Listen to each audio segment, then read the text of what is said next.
संबद्धम, भगवत गुण वर्णन। जो भगवत गुण वर्णन किसी परमहंस मुख से संबद्ध होता है, जो मधुराति मधुर भगवत कथा जब किसी भागवत के मुख से निकलता है, तस्मिन महन मुखरिता मधुविचरित्र पीयूष शेष सरित परित श्रवंती इत्यादि श्लोक में देवर्षि नारद इसका उल्लेख करते हैं।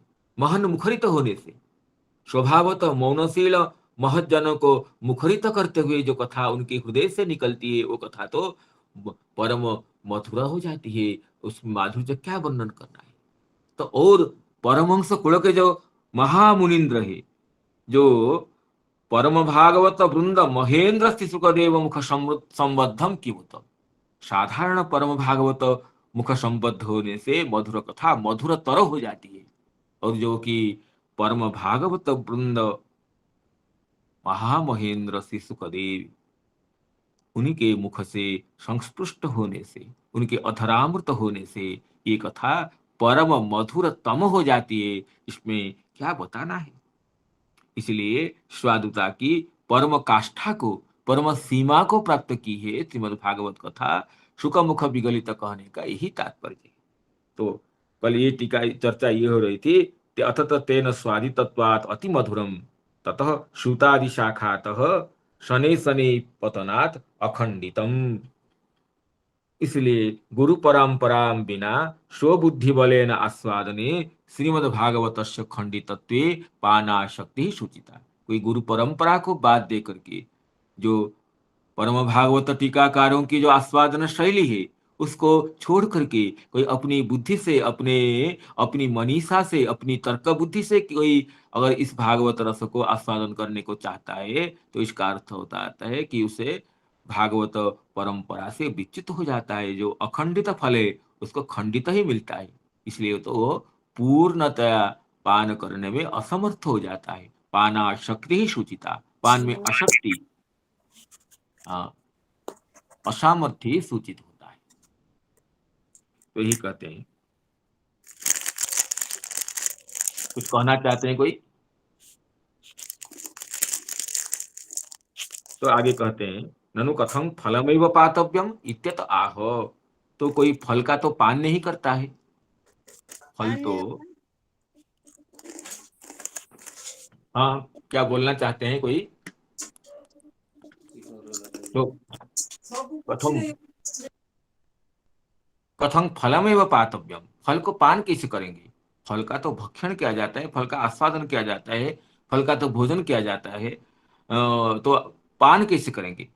किसी द्रव पदार्थ का पान होता है। तो कहते हैं नहीं, रसम, तो तो इसलिए पान क्रिया के साथ, पिबत क्रिया के साथ अन्वय को, अन्वय का याथार्थ प्रतिपादन करने के लिए बताते हैं रसम, रस स्वरूपम एवं इदं फलम। इसकी बहुत सुंदर चर्चा श्री आचार्यपाद श्री जयकांत प्रभु जी के मुख से हम लोगों ने सुनी है कि ये फल रसरूप है। इसमें रस का, रस तादात्म्य विवक्षित है, रसवत्व विवक्षित नहीं है। इस फल में रस है, आधार आधेय भाव विवक्षित नहीं है। फल ही रस है। अगर आधार आधार आधेय भाव विवक्षित हो तो रस अलग है, और अर्थात आधेय रूप रस अलग है, आधार रूप जो फल है अलग है, ये अर्थ अभिप्रेत होता है। तो इसमें कुछ हेय अंश भी है, तो त्वक है, अष्टि है, नाम छिलका है, गुठली है, ये अर्थ बोध हो जाता है। लेकिन श्री महर्षि कृष्ण द्वैपायन वेद व्यास ये बताना चाहते हैं कि ये फल रूप, फल जो रसरूप है, रस ही फल है, फल ही रस है, दोनों में तादात्म्य की विवक्षा से, नाम अभेद संबंध है। रस विशिष्ट फल नहीं है, रसरूप फल, और फल का रस नहीं है, फल ही रस है। तो इसलिए फल से रसम नहीं, व रस विशिष्टं फलं नहीं, रसरूपम फलम, रसाभिन्नं फलम, रस से अभिन्न फल। तो इससे इसका तात्पर्य ये निकला। श्री चक्रवर्ती पाद ये बताते हैं कि नात्र तो अष्ट्यादि अष्ट्यादि हेयांश अस्ति इति भाव। जो हेय अंश नाम त्याज्य अंश जिसमें होता है, चाहे त्वक माने छिलका, अस्थि का अर्थ होता है गुठली, छिलका और गुठली, चाहे कितने मधुर फल हो, आम का फल हो, तो उसमें तो छिलका होती है और गुठली भी होती है। तो उनको छोड़ करके, उनको परिहार करके कोई रसिक ही आम्र का आस्वादन करता है। लेकिन उस लौकिक फल से भी ये अलौकिक का जो फल है, इसमें कोई त्याज्य अंश नहीं है। परिपूर्णतः जो स्वादु स्वादु पदे पदे कहे हैं, जिसके लिए शौनकादि मुनिगण कि स्वादु स्वादु पदे पदे वयं तो न वितृप्यामो उत्तम श्लोक विक्रमे यच्छृण्वताम रस ज्ञानाम स्वादु स्वादु पदे पदे। शौनकादि कहते हैं हम तो कथा सुनते सुनते तृप्त होते नहीं है। क्यों ना? हम रसज्ञ हैं और ये कथा परम रसमयी है, इसलिए हम रसज्ञों के लिए ये परम रसमयी कथा तो और भी पान करने की लालसा को जागृत करती, हम तृप्त नहीं होते। वयं तो न वितृप्याम, हम तृप्त नहीं होते हैं उत्तम श्लोक विक्रमे। उत्तम श्लोक भगवान की कथा सुधा पान करने में हम तृप्त नहीं होते हैं। जच्छृण्वताम रस ज्ञानाम स्वादु स्वादु पदे पदे। प्रति पद में स्वादु स्वाद, प्रत्येक स्थान में कहिए या प्रत्येक सुबंत तिंगंत पद में कहिए, स्वादुता ही भरी भरी रहती है। तो इस तरह कहें, इसी को कहते हैं श्री चक्रवर्ती की तोगस्त्यादि हेयांश नास्ति।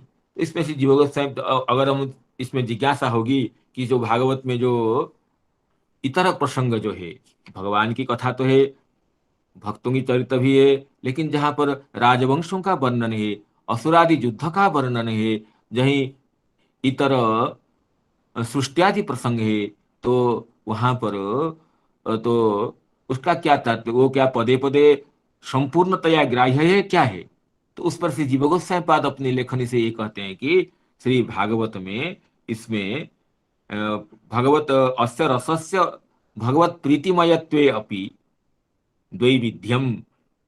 श्री जीव गोस्वामी अपनी टीका में इसमें कहें क्रम संदर्भ में कि श्रीमद् भागवत प्रतिपद में भगवत रसमय है, भगवत प्रीतिमय है, फिर भी इस प्रीति का द्वैविध्य, इसमें वर्णन का द्वैविध्य है। तत्प्रीति उपयुक्तत्वम तत्प्रीति परिणामत्वं च। जो वर्णन की शैली दो तरह का है, तत्प्रीति उपयुक्तत्वं तत्प्रीति परिणामत्वं।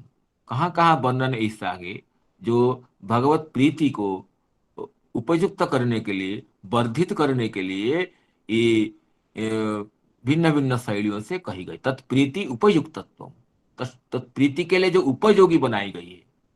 तो इसलिए जहां पर राजवंशादि वर्णन है या युद्धादि वर्णन है या ये सब है, ये तत्प्रीति उपयुक्तत्व।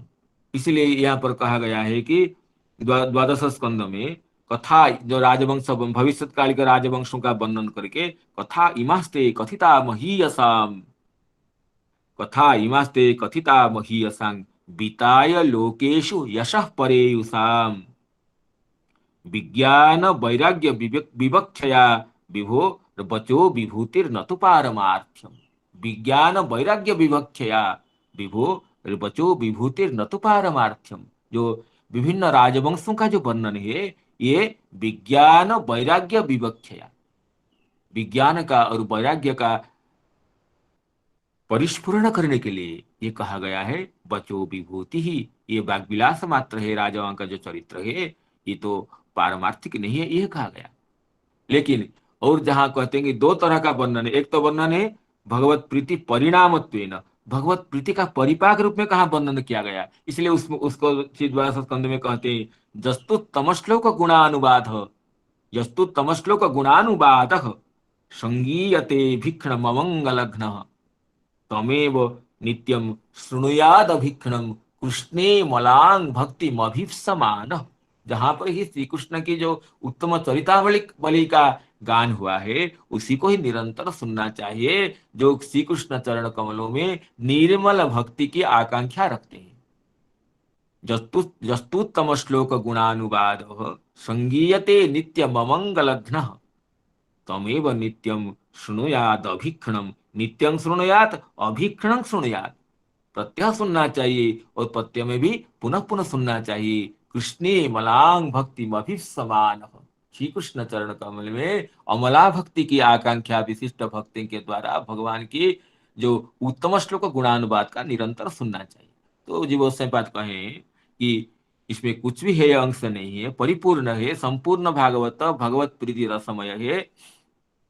फिर भी इसकी जो वर्णना शैली में ये कहते हैं कि अस्य रसस्य भगवत प्रीतिमयत्वेपि द्वैविध्यं भगवत क्वचित तत् प्रीति उपयुक्तत्वं और तत् प्रीति परिणामत्वं च। इसलिए ये जो बताते हैं कि ये भागवत फल रसरूप है, रसमय है, रस से अभिन्न नहीं है। रस के साथ यहाँ आधार आधेय भाव की विवक्षा नहीं है, रस तादात्म्य की विवक्षा है। इसलिए यहाँ रसरूप फल है ये कहा गया। अतः त्वगस्त्यादि हेयांश नास्तीति भाव, नात्र त्वगस्त्यादि हेयांश अस्तीति भाव। यहाँ तक चर्चा हुई। अब जो कहते हैं निगमकल्पतरोर गलितं फलं शुकमुखाद अमृत द्रव संयुतम, शुकमुख को संप्राप्त होने से अमृत द्रव से यह संपृक्त हो गया। अमृत ही द्रव है, अमृत रूप द्रव संपृक्तम। पिबत भागवतम, पान कीजिए, रसम आलयम। तो आलय शब्द की व्याख्या तो पहले हो चुकी है। श्रीपाद जयकांत प्रभु जी आंग शब्द का जो यहाँ पर अभिव्यक्ति अर्थकत्व तो बता करके विशेष व्याख्यान किए थे। उसी व्याख्यान को श्री चक्रवर्ती पाद यहाँ कह रहे हैं, लयो मोक्ष। लय का अर्थ है मोक्ष। ଟିକେ हाँ କାଇଣ୍ଡଲି ଟିକେ ଏ ଯୋଉ ଆପଣଙ୍କର ପ୍ରୀତି ଉପଯୁକ୍ତତ୍ୱ, ପ୍ରୀତି हाँ ପରିଣାମ हाँ ଏବଂ ରାଜବଂଶ ବର୍ଣ୍ଣନା ଆଦି ବିଜ୍ଞାନ ଓ ବୈରାଗ୍ୟ ବିବକ୍ଷା ଏଇଟା ଟିକେ हाँ एक्सपांड कर ଟିକେ विस्तृत हाँ କରନ୍ତୁ। अवश्य अवश्य, बहुत अच्छा प्रश्न है। जो द्वादश स्कंद में श्लोक है जी, कथा इमास्ते कथिता महीयसां विताय लोकेषु यशः परेयुषाम विज्ञान वैराग्य विवक्षया। विज्ञान और वैराग्य दोनों की विवक्षा के लिए कही गई। अर्थात इतने बड़े बड़े राजा लोग हुए थे और इतने बड़े बड़े राजा लोग होंगे। बिताए लोकेशु यशः परेयुषाम, अपनी कीर्ति को विस्तार करके लोग से चले गए हैं। तो इसका अर्थ क्या हुआ कि ये जो विभूति, ये राजो पद ऐश्वर्य, ये नित्य नहीं है। ये बताने के लिए कहा जो संपूर्ण राज विभूति है। रावण का बहुत महत्व कहा गया, किसी असुरों का बल कहा गया। तो इसका अर्थ है कि वैराग्य उत्पादन के लिए जो ऐश्वर्य ये नित्य नहीं है, इसका ज्ञान के लिए जो राजपद राजेश्वर्य ये समृद्धि ये नित्य नहीं है। चाहे कोई संपूर्ण पृथ्वी का राजा क्यों न हो, लेकिन उसका जो ऐश्वर्य, उसकी जो समृद्धि ये नित्य नहीं है, इसमें अनित्यता है। अतः ये त्याज्य है, इसके लिए आसक्ति नहीं होना चाहिए। ये इसको बताने के लिए कहा गया कि ये संग्राह के रूप से नहीं है, प्रीति उपयुक्त तत्व न में प्रीति के लिए उपयोगी कौन है ना, विज्ञान और वैराग्य। भगवत प्रीति को बढ़ाने के लिए हमें ये संसार की अनित्यता का ज्ञान होना चाहिए। संसार की अनित्यता का ज्ञान होने से हमें संसार से वैराग्य की प्राप्ति होती है। ये संसार अनित्य है, तो संसार की अनित्यता का ज्ञान होने से संसार से वैराग्य की प्राप्ति होती है। वैराग्य विज्ञान वैराग्य होने पर भगवत प्रीति के लिए यो प्रीति परिपुष्ट होती है। इसलिए तत्प्रीति उपयुक्तत्व, प्रीति के लिए जो उपयोगी है, उपयोगी कैसे है ना, प्रीति की पुष्टि के लिए, स्वयं प्रीति स्वरूप नहीं है। जो राजवंशों का चरित्र ये भगवत प्रीति स्वरूप नहीं है, तो लेकिन प्रीति के लिए उपयोगी है। तो उपयोगित्व केन तया ना, उपयोगित्व प्रीतिवर्धकत्वेन, प्रीतिवर्धकत्वं च विज्ञान वैराग्य विवक्षया। विज्ञान अर्थात संसार की अनित्यता, ऐश्वर्य की अनित्यता, इस इस ज्ञान के लिए, और उस ज्ञान से ना वैराग्य की प्राप्ति होती है कि संसार अनित्य है। इस भगवान का जो भगवान ही नित्य है, भगवत धाम ही नित्य है, और भगवत धाम को प्राप्ति कराने वाली जो भगवत भक्ति है वही नित्य है। इसको पुष्ट करने के लिए हमें उदाहरण मुखे न ये जो राजवंशों का वर्णन है और विभिन्न जो असुरों का, जो देवता असुरों का संग्राम का है, कुछ भी हो, तो इंद्र इतने बड़े समृद्धिवान है फिर भी असुरों से पराजित हो जाते हैं। स्वर्ग में भी देवताओं के पास संपत्ति का अभाव नहीं है फिर भी दुखी रहते हैं। इत्यादि जो वर्णन है ये केवल विज्ञान वैराग्य विवक्षया, विज्ञान और वैराग्य की विवक्षा के लिए। क्योंकि विज्ञान वैराग्य ये भगवत ये हृदय को निर्मल करते हुए, हृदय से अनावश्यक तत्वों को निकालते हुए, हृदय से कामना को बहिष्कार करते हुए हमें भगवत प्रीति को परिवर्धित करते हैं। इसलिए विज्ञान वैराग्य विवक्षा, इसी को जीव गोस्वामी पाद कहते हैं।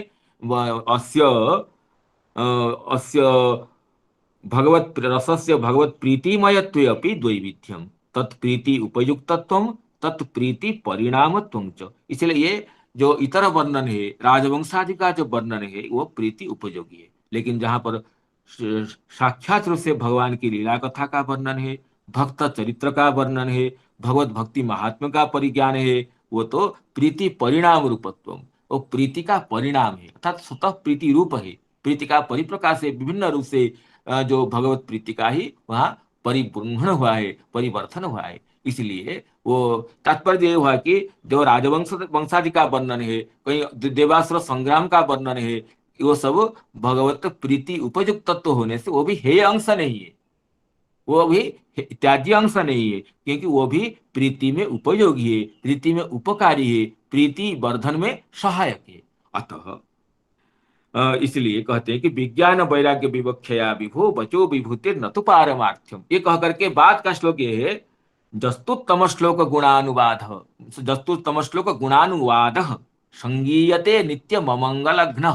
उत्तम श्लोक भगवान के, श्री कृष्ण के, और उत्तम श्लोक भगवान के जो भक्तजन है उनका जो दिव्य चरित्र, जहां पर संगीयते नित्यम अमंगलघ्न, जो अमंगलम का नाश करने वाला है, तमेव नित्यम शृणुयादभीक्षणम, उसी उत्तम श्लोक गुणानुवाद को ही नित्य और उसमें भी अभीक्षणम नाम पुनः पुनः अभीक्षणम, तमेव नित्यं शृणुयाद अभीक्षणम कृष्णे मलांग भक्तिम अभिसमान, कृष्णे अमलांग भक्ति अभिसमान जन तमेव नाम उत्तम श्लोक गुणानुवादम एव नित्यं शृणुयाद। तो इसलिए जीव गोस्वामी पाद ये बताए कि जहाँ श्री कृष्ण लीला अतिरिक्त, भक्त चरितातिरिक्त, भक्ति के साथ साक्षात संबंध न रहने वाली जो कथा का भी वर्णन है, क्योंकि ये तो भक्ति रसमय फल है, जिसका भक्ति के साथ साक्षात संबंध नहीं है, ऐसे जो विषय कहा गया है वो भी विज्ञान वैराग्य की, विज्ञान की और वैराग्य की अभिवृद्धि के लिए, विज्ञान को प्रकट करके वैराग्य को उत्पन्न कराने के लिए कहा गया है। इसीलिए वो भी प्रीति उपयुक्त तत्व तत्र वर्तते, वहां पर वह प्रीति के उपयोगी है, वो साक्षात प्रीति स्वरूप न होने पर ही उपयोगी है। और जहां तो भगवान की लीला कथा वर्णन है वो तो पदे पदे स्वाद हुए, वो तो प्रीति का ही परिणाम स्वरूप है। इस तरह जीव गोस्वामी पाद दो दो तरह के बता करके तत्प्रीति उपयुक्तत्व तत्प्रीति परिणामत्व, ये दो ही विध्य वो बता करके इस जो शंका का परिहार किए, जहां पर साक्षात भक्ति रस का संबंध नहीं है वहां पर भी भक्ति रसोपयोगी होने से, रस के परिवर्धन कारण होने से वो भी रस रूप है, वो भी हेयांश नहीं है, ये बताइए। तो आगे कहते हैं कि लय मोक्ष, लय का अर्थ है मोक्ष, जहाँ सब विलीन हो जाता है, जहाँ सब वस्तुओं का, सब सूक्ष्म शरीर हो, कारण शरीर हो, लिंग शरीर हो, सब विलीन हो जाता है, नष्ट हो जाता है, वो भी लय का अर्थ है मोक्ष। इसलिए एक जो आत्यंतिक प्रलय है, भागवत में जो द्वादश स्कंद में चार तरह का प्रलय कहे, नित्य, नैमित्तिक और प्राकृत आत्यंतिक, आत्यंतिक प्रलय सबसे मोक्ष को ही बताए हैं। इस मोक्ष होने पर संपूर्ण जो स्थूल शरीर, सूक्ष्म शरीर और जो ये कारण शरीर सब सब लीन हो जाते हैं। प्रलय, आत्यंतिक प्रलय कहने से मोक्ष का ही परिग्रहण है। तो लय का अर्थ है मोक्ष। लीयते यस्मिन सर्वं तत्र लीयते, नाम सर्वं भगवती विलीय, तो सब जब लीन हो जाता है, संपूर्ण चित्तवृत्तियां, संपूर्ण जो लिंग शरीर का विलय हो जाता है, वो मोक्ष है। तो इसका अर्थ, और आंग जो उपसर्ग है वो अभिविधि अर्थक है, मोक्ष को अभिव्याप्त करके, मोक्ष तक नहीं है, मोक्ष मोक्ष को व्याप्त करके, अर्थात मोक्ष से पहले, मोक्ष प्राप्ति के लिए, संसार बंधन विमोचन के लिए कथा को सुनना चाहिए, और मोक्ष मिल जाने पर भी और कथा में नवनव आस्वादन करते हुए दिव्य आनंद को प्राप्त करने के लिए कथा सुनना चाहिए। अर्थात जो बद्ध है वो सुनेंगे, बद्धों के का भी अधिकार है बंधन विनाश के लिए, और जो मुमुक्षु है, मुक्ति चाहते हैं, वो भी मुक्ति के लिए कथा को सुनेंगे, और जो प्राप्त मोक्ष है वो रसास्वादन के लिए, निरंतर रस को आस्वादन करते हुए रस सागर में निमज्जित होने के लिए वो कथा सुनते हैं। कहते हैं, इसलिए कहते हैं लयो मोक्ष, तो मुख्य दो तरह के कहते हैं, शालोक्यादि ही जीवन मुक्तत्व बा।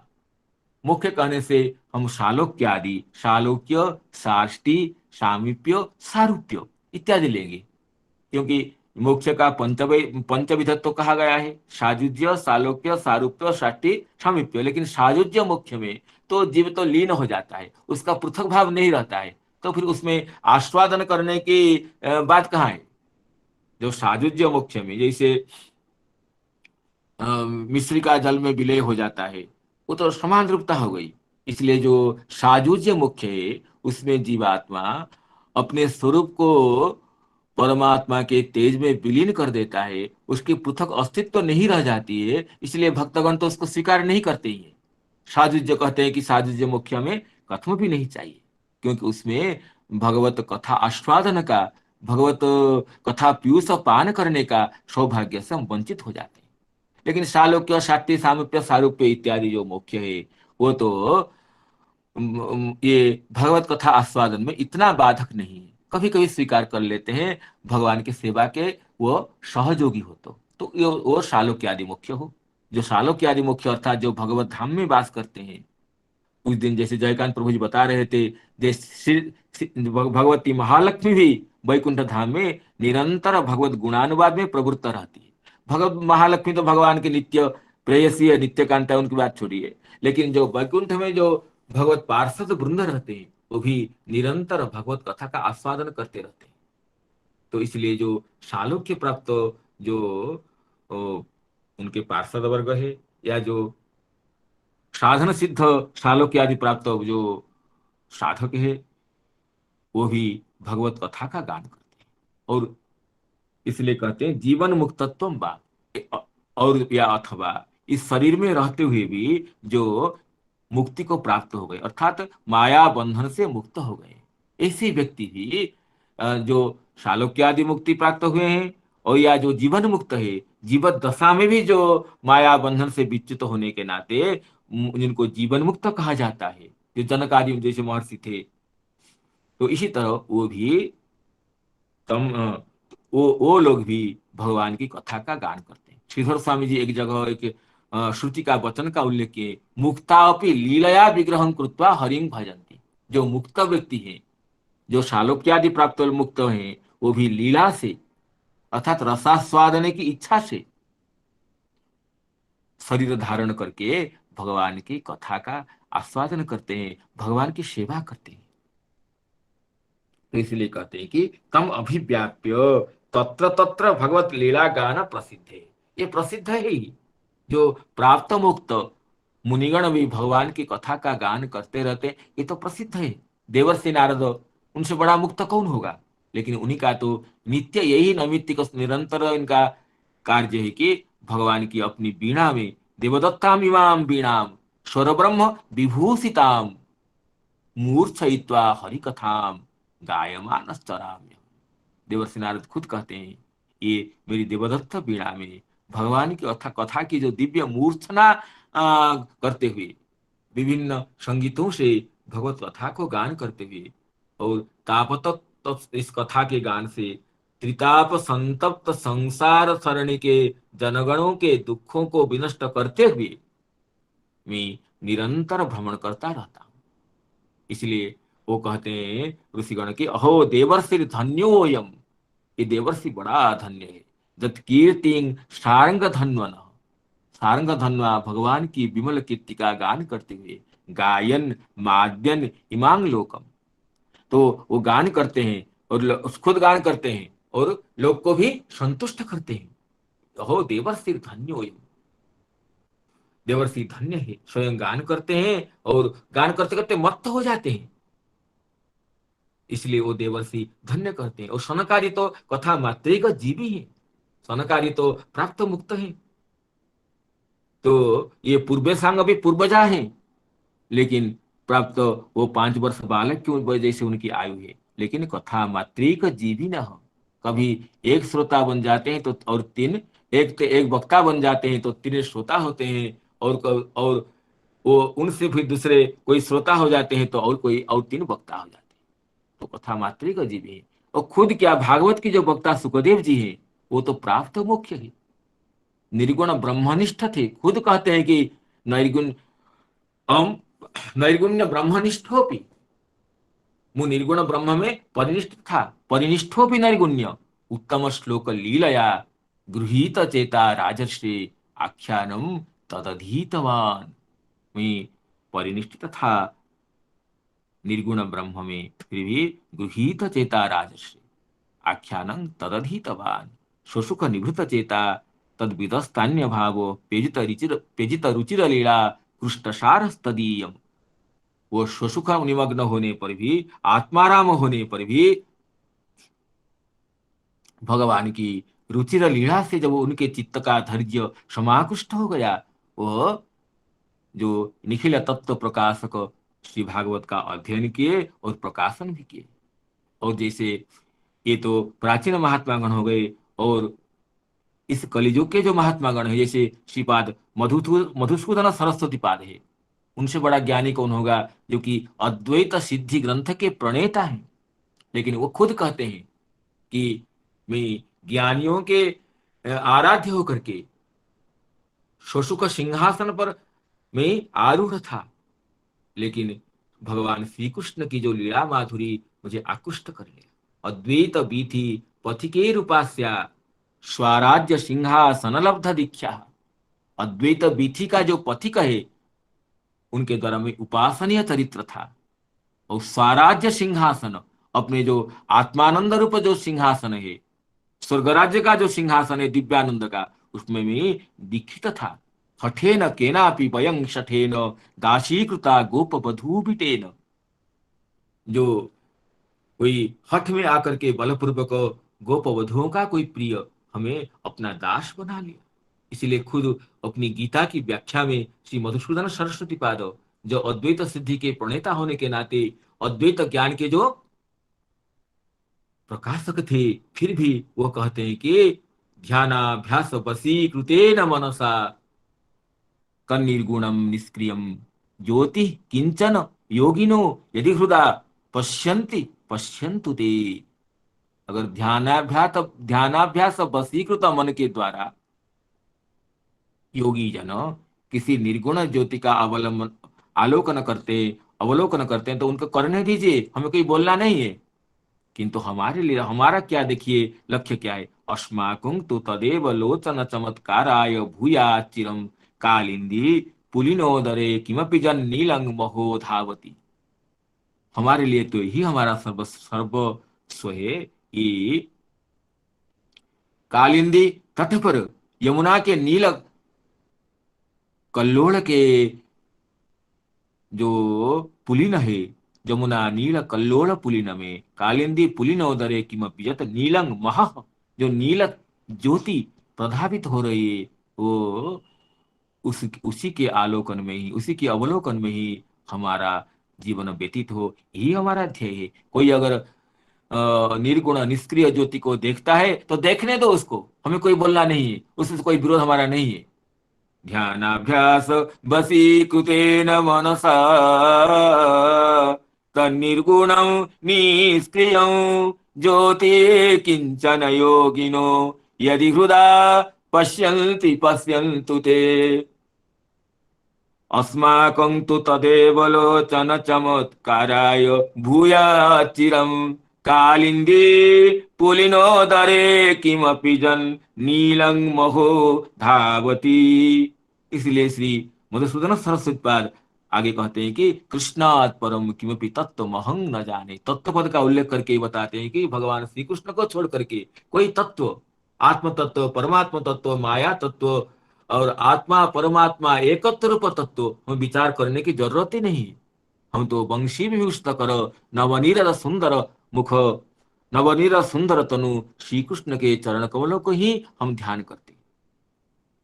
जो पीताम्बर है, अरुण बिंब फलाधरोष्ट है, पुण्येंदु सुंदर मुख है, अरविंद नेत्र है, उन श्री कृष्ण को छोड़ करके वेदांत प्रतिपादित किसी तत्व के चिंतन में हमारी चित्तवृत्ति तो लगती ही नहीं है। ये देखिए अद्वैत सिद्धि जैसे ग्रंथ की, प्रौढ़ ग्रंथ की जो रचना किए हैं, इसमें अद्वैत तत्व की जो पराकाष्ठा का वर्णन है, फिर भी ये भक्ति रस की जब उनको तरंग की छींटा लग गई, तो वो तो ज्ञान की चर्चा को छोड़ करके कहते हैं कि दासी कृता गोप बधू बिटेन, जो गोप बधुओं का कांत है वो हमें दास बना लिए। यही कहते हैं कि अर्थात ये तो अद्वैत सिद्धि की परम अवस्था में थे, फिर भी भगवत कथा में, भगवत चिंतन में इनको इतना आस्वादन मिला कि ये अद्वैत विधि को छोड़ करके, कि निर्गुण ब्रह्मानंद को छोड़ करके भगवत लीला कथा आस्वादन में प्रवृत्त हो गए। अर्थ इससे अर्थ होता है, जैसे मधुसूदन सरस्वती पाद जैसे जीवन मुक्त महात्मा भी जिस कथा का गान करते रहते हैं, जिसका निरंतर आस्वादन करते रहते हैं, तो इस अर्थ हुआ कि आलयम, अर्थात मोक्ष होने के बाद भी, मोक्ष से पहले भी और मोक्ष के, ध्यान जो श्लोकटा से टिके आउ टिके व्याख्या हाँ, करंतु। ध्यानाभ्यास वशीकृतेन मनसा तन्निर्गुणं निष्क्रियं ज्योतिः किंचन योगिनो यदि हृदा पश्यन्ति पश्यन्तु ते। योगिनः यदि हृदा, योगीगण अगर अपने हृदय के द्वारा, हृदय में यदि हृदा पश्यन्ति किस तरह हृदय, ना ध्यानाभ्यास वशीकृतेन मनसा, अपने मन के द्वारा, अपने मन के द्वारा तो हृदय के अंदर में अगर किसी ज्योति को देखते हैं, निर्गुण और निष्क्रिय जो ब्रह्म ज्योति जो है, निर्गुण जिसको नमः शांताय तेज से कहते हैं, जो निर्गुण ब्रह्म ज्योति है, उनका जोगीगण अनुभव करते हैं तो करने दीजिए। ध्यान किस तरह का मन, ना ध्यानाभ्यास वशीकृतेन मनसा, ध्यान का जो अभ्यास है, ध्यान से जो अभ्यास तेन वशीकृतं मनः जेषांते, वशीकृतं जत मन तेन, ध्यानाभ्यास से वशीकृत हो गया जो मन, चंचल मन होने पर भी ध्यान का निरंतर अभ्यास करने के द्वारा जो मन वशीभूत हो गया है, उस मन के द्वारा ध्यानाभ्यास वशीकृतेन मनसा, ध्यान का जो अभ्यास पुनः पुनः जो उसका जो परिणत परिणाम जो उससे वशीकृत हो गया मन, जिन जो मन उसके द्वारा तन निर्गुणं निष्क्रियं, वो जो निर्गुण और निष्क्रिय जो ब्रह्म स्वरूप जिसको उपनिषद में कहा गया है, उसी का अगर योगी जन ध्यान करते हैं अपने हृदय में तो करने दीजिए, उनको देखने दीजिए, उनको निर्गुण ब्रह्म का अनुभव करने दीजिए, हमें कोई बोलना नहीं है। ध्यानाभ्यास वशीकृतेन मनसा तन निर्गुणम निष्क्रियम ज्योति, किस तरह, ना ज्योति किंचन यदि हृदा, अगर उन्हें अपने हृदय के द्वारा किसी ज्योति का, किस तरह के ज्योति, निर्गुणम निष्क्रियम, यदि पश्यन्ति पश्यन्तु ते, ते पश्यन्तु ते योगिनः पश्यन्तु अवलोकयन्तु अनुभवन्तु तत्र न मम कश्चन विवाद, मेरे कोई विवाद नहीं है, लेकिन मुझे तो ज्यादा आनंद मिलता है। अर्थात मैं जानता हूं इस ज्योति का अनुभव, ये तो अद्वैत सिद्धि जैसे ग्रंथ के प्रणेता है, तो ये तो ब्रह्मानंद निमग्न चेता थे, इसलिए निर्गुण ज्योति का ध्यान करने में कितना आनंद मिलता है उनका अनुभव है। इसलिए कहते हैं कि पश्यन्ति पश्यन्तु ते, उनको देखने दीजिए। अस्माकं तु, अस्माकं मेरे जैसे जो भक्ति रसास्वाद विदग्ध चित्त जो है उनके लिए तो अस्माकं तु तदेव लोचन चमत्काराय भूया चिरम, हमारे लोचन को चमत्कार करने के लिए अपनी जो नीलिमा से, अपनी सौंदर्य से, अपनी वेणु के सौसज्य से, अपने सौकुमार्य से, अपने सौरभ्य से, अपने सौशब्द से, वो हमारे लोचन का अर्थ समस्त इंद्रियों का उपलक्षण है। तद अस्माकं तो लोचन चमत्काराय भूया चिरम, हमारे लोचन के चमत्कार के लिए, चिर निरंतर चमत्कार के लिए, सब समय चमत्कार करने के लिए भूयात, वो होना चाहिए क्या, ना कालिंदी पुलिनोदरे, कालिंदी पुलिन के उदर में अर्थात कालिंद जमुना के तट प्रदेश में, जमुना के जो नील श्यामल तरंग है उन तट पर जो क्रीड़ा करते रहते हैं, उन कालिंदी पुलिनोदरे किमपि जत नीलंग मह, मह माने तेज, ये भी तेज है, श्री कृष्ण तो कोई सच्चिदानंद विग्रह है, वो ब्रह्म ज्योति, वो करचरणवान नहीं है, लेकिन ये श्री कृष्ण ज्योतिरभ्यंतरे रूपम अतुलम श्याम सुंदरम, ये ज्योति है, लेकिन ज्योति के बीच में तो अतुल श्याम सुंदर स्वरूप है, जिसको भगवान गीता में खुद कहते हैं ब्रह्मणो ही प्रतिष्ठाहं अमृतस्याव्ययस्य च शाश्वतस्य धर्मस्य, शाश्वतस्य च धर्मस्य सुखस्यैकान्तिकस्य च, हे अर्जुन ब्रह्म का मैं आधार हूँ, ब्रह्मणो ही प्रतिष्ठा अहं। ब्रह्म का जो ज्योति है, ज्योति कोई ज्योतिर्विशिष्ट पदार्थ स्वरूप के बिना ज्योति कैसे रहेगी? ज्योति का अर्थ है कि तेज। तेज किसी शरीर से कोई तेजस्वी से तेज निकलता है।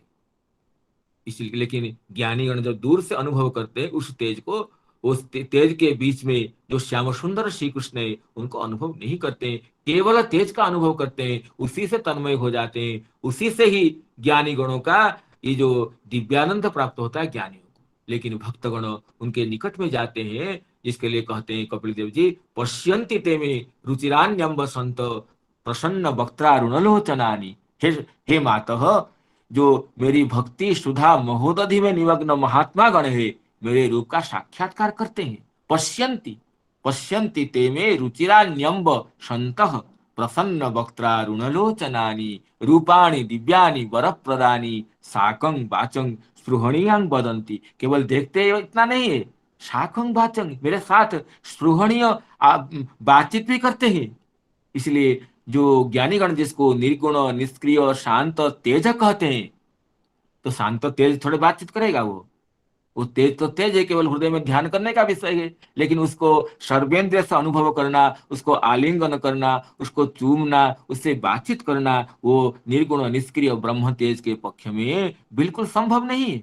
इसलिए जो कहते हैं किसी मधुसूदन सरस्वती पाद ये कहते हैं, यदि अगर वो देखते हैं तो उनके देखने दीजिए। अस्माकं तु तदेव लोचन चमत्काराय भूया चिरं कालिंदी पुलिनोदरे किमपि जत नीलं महो धावती। कालिंदी पुलिन के उदर में जो नवनील सुंदर मह नवनील नवनीरद कांति निंदनकारी जो तेज है, उस दिव्य गोपबालक को हम तो ध्यान करते हैं, वही से हमारा दिव्य आनंद में हम पुलकित होते हैं। हम निर्गुण निष्क्रिय ब्रह्म तेज के ध्यान बहुत दिन कर चुके हैं, हमें उससे कोई जरूरत नहीं है, ये कहते हैं। तो इसका तात्पर्य क्या हुआ? इसका तात्पर्य हुआ कि जो निर्गुण ब्रह्मनिष्ठ महात्मा गण है, वो भी भगवान की कथा माधुर्य से निमग्न हृदय हो जाते हैं, उनका हृदय भी डूब जाता है।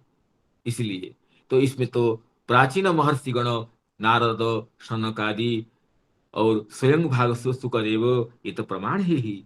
और इसी समय के जो इस जगत के जो कलियुग के जो ग्रंथ रचयिता हैं, जो महानुभव ज्ञानी गण है, मधुसूदन सरस्वती पाद जैसे ज्ञानी गण है, वो भी इसके अमल प्रमाण है। तो इस कहते हैं कि तत्र तत्र भगवत लीला गान प्रसिद्ध है। अर्थात सालोक्यादि प्राप्त मुख्य और जीवन मुक्त महात्मा गण भगवान की कथा का गान करते हैं, भागवत कथा का आस्वादन करते हैं। ये प्रसिद्ध है, ये शास्त्र प्रसिद्ध है और लोक प्रसिद्ध भी है। इसलिए मोक्ष तक और मोक्ष के बाद भी भागवत कथा का आस्वादन करना चाहिए। तत्पर्यंतम, तो ये एक अर्थ हो गया, लय का अर्थ हो गया मोक्ष। और आगे श्री चक्रवर्तीपाद लय का एक दूसरा अर्थ भी करते हैं, नवीन अर्थ करते हैं। ये जद्वा लय रसास्वाद जनित प्रलय अष्टम सात्विक, कहते हैं जो रस का आस्वादन करते हैं, भक्ति रस का आस्वादन करते हैं, तो उस समय जो सात्विक भाव उदित होते हैं।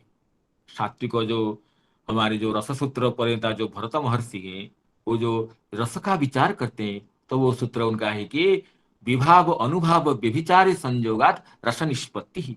विभाव अनुभाव व्यभिचारी भाव अर्थात संचारी भाव, इनके संयोग से जो स्थायी भाव आस्वादित होता है, तो वह स्थायी भाव ही रस रूप से परिणत होता है। तो उसमें कहते हैं कि जब स्थायी भाव जो रति है, उसका नाम रति है, जिसका नाम भाव है, वो जब आस्वादित होता है किससे? विभावादि हेतु भी, अनुभावादि भी कार्य ही, और ये जो व्यभिचारी भी ही जो तत्लिंगे ही आस्वाद्यमान जो आस्वाद्यमान रति ही रसरूपा भवती। रति रसरूपता को प्राप्त होती है, अर्थात आस्वादित होती है। रस्यते आस्वाद्यते इति रसः। जो साधक के हृदय में जो रति नाम स्थायी भाव रहता है, वो जब विभाव अनुभाव व्यभिचारी भावों के संयोग से जो आस्वादित होता है, उसको रस कहते हैं। इसकी व्याख्या भी आगे टीकाकार करेंगे। तो उसमें जैसे विभाव होता है, अनुभाव होता है, इस तरह सात्विक भाव भी है। एक है सात्विक भाव, अर्थात सत्व में जो जात होते हैं वो सात्विक है।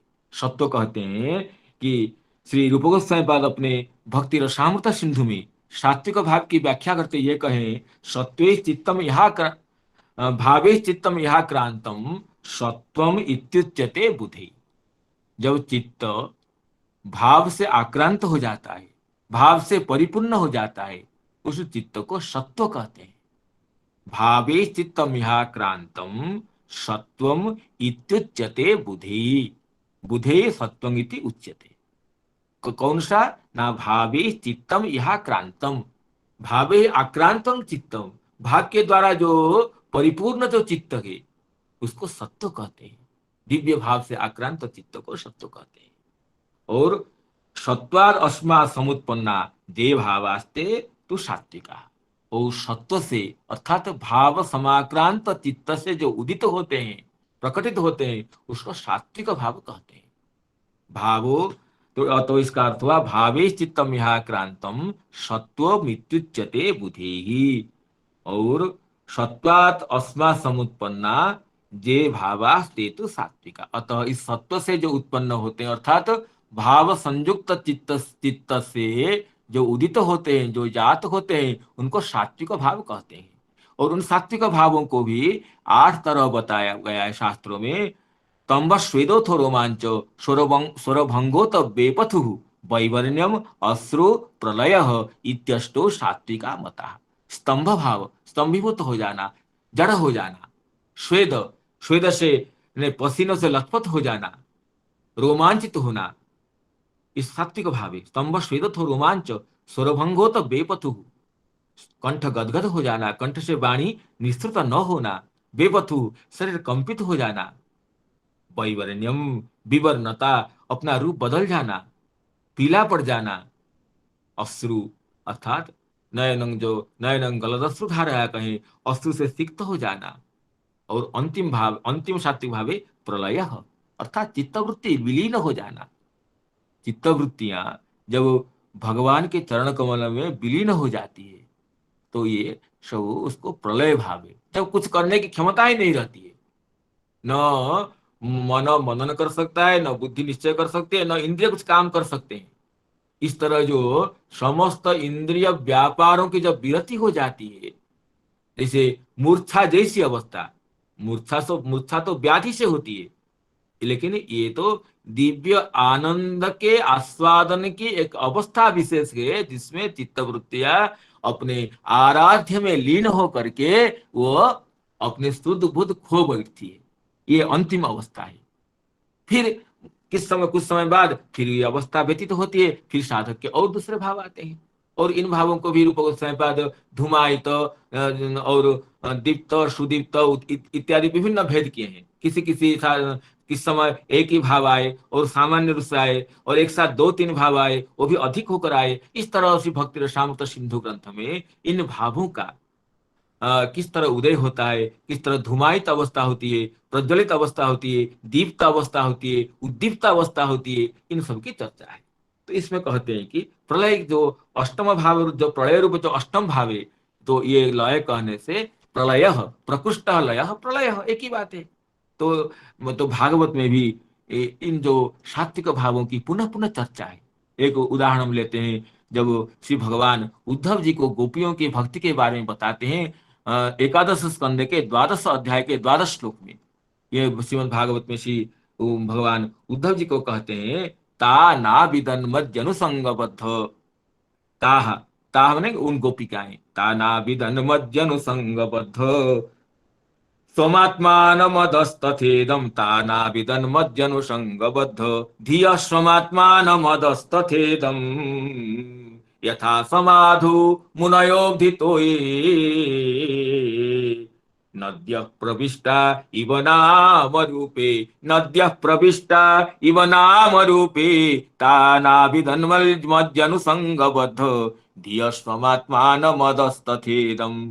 कहते हैं ताहा ना विदन न अविदन, उन गोपिकाएं कुछ समझ नहीं पाई। किस तरह गोपिकाएं? ना मज्जनुसंग बद्ध धिया, मयि जह अनुसंग नाम परमा आसक्ति। आसक्त है गाढ़तमा अवस्था, मुझ में जो गाढ़तम आसक्ति, उनसे बद्ध धिय, उनकी धी आवृत हो गई थी। अनो गोपिकाओं के मन में, चित्त में, बुद्धि में ही बैठा हुआ था।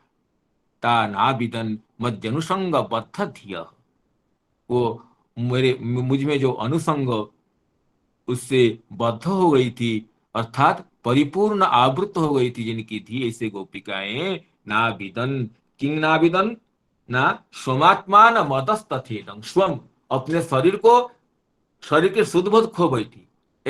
अच्छा नहीं, स्व का अर्थ है आत्मीय। अपने स्व का चार अर्थ होता है, आत्मा, आत्मीय, ज्ञान, धन। क्योंकि आत्मा, आत्मा शब्द पर बाद में आया आया है, इसलिए स्व का अर्थ है आत्मीय। अर्थात अपने आत्मियों को, अपने पति पुत्र बंधु बांधव कुछ भी ख्याल नहीं रहा। आत्मानम अर्थात अपने शरीर के भी शुद्ध खो गई।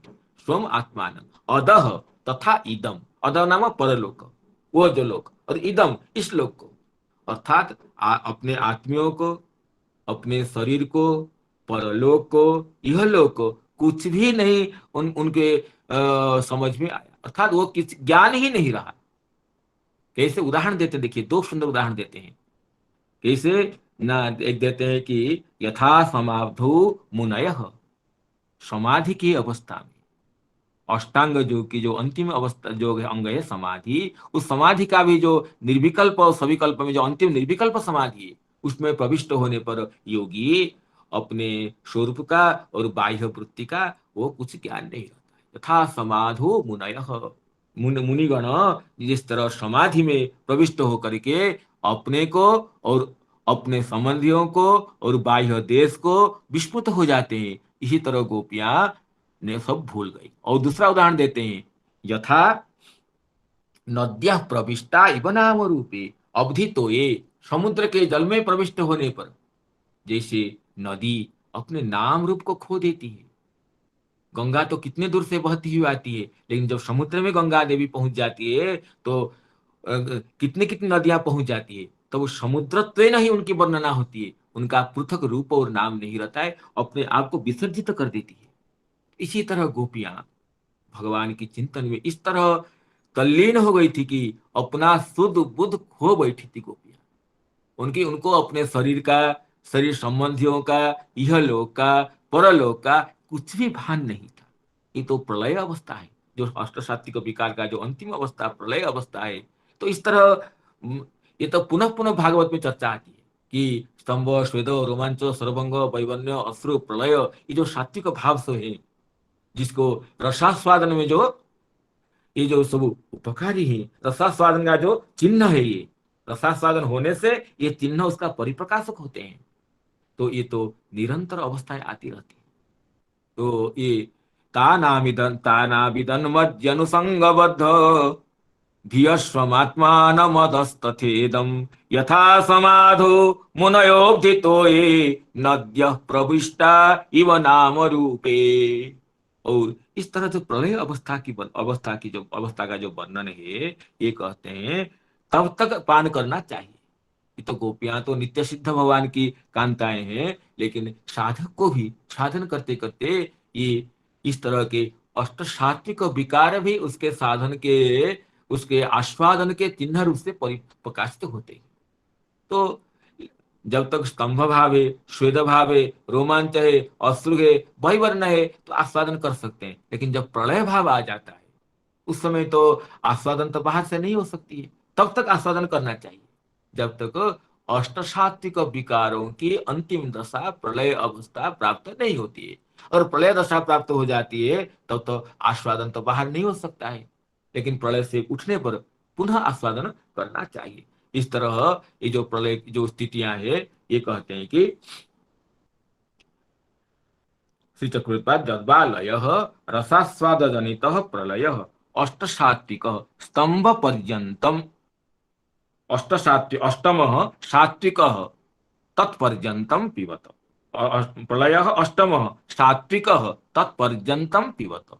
अष्टम भाव जो प्रलय अवस्था है तब तक पान करना चाहिए, क्योंकि प्रलय में तो फिर जो चित्त वृत्तियां प्रलीन हो जाती है, जब ये रसास्वादनकारी अपना शुद्ध बुद्ध खो बैठता है, तब तो फिर आस्वादन संभव नहीं है। वो अंतरात्मा है, चाहे भले ही उसके अनुभूति होते रहे, लेकिन बाह्य इंद्रियों से तो वो आस्वादन नहीं कर सकता है।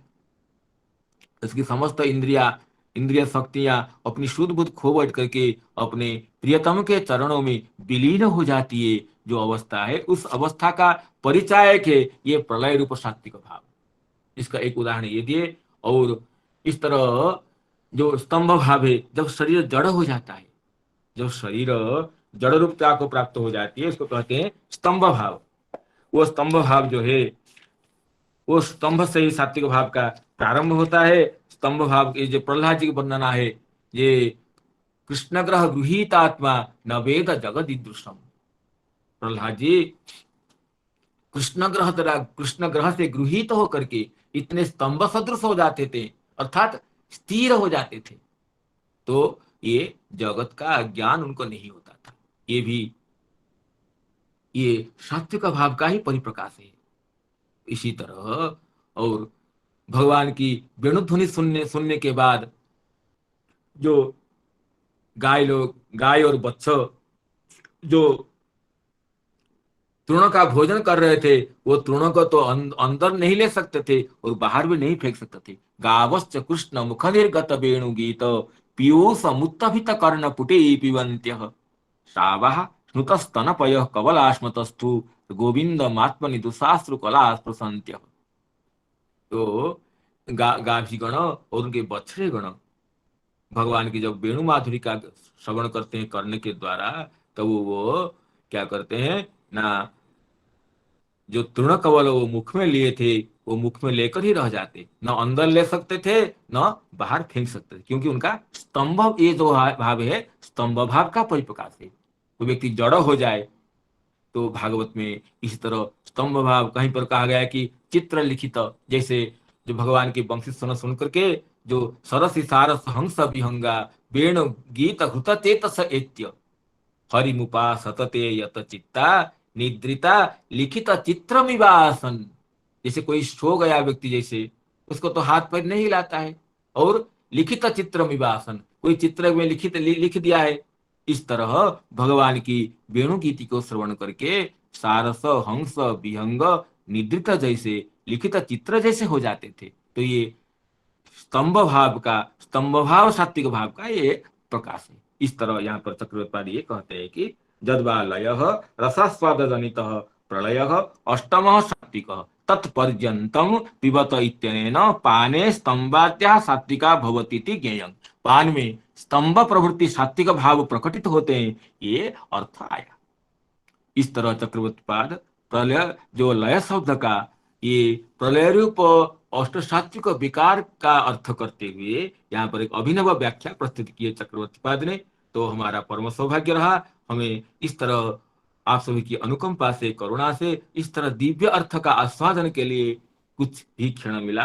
तो मैं पुनः इस श्लोक की आवृत्ति करते हुए, अपनी त्रुटियों के लिए क्षमा याचना करते हुए, आप सभी के चरण कमल में प्रणाम करते हुए आज अपनी वाणी को विराम देना चाहता हूँ। निगम कल्पतरो गलितं फलं शुकमुखा दमृतद्रव संयुतं पिबत भागवतं रसमालयं मुहुरहो रसिका भुवि भावुका पिबत भागवतं रसमालयं मुहुरहो रसिका भुवि भावुका मुहुरहो रसिका भुवि भावुका।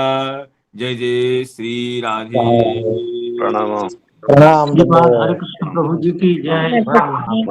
जय जय श्री राधे, जय जय श्री राधे, जय जय श्री राधे।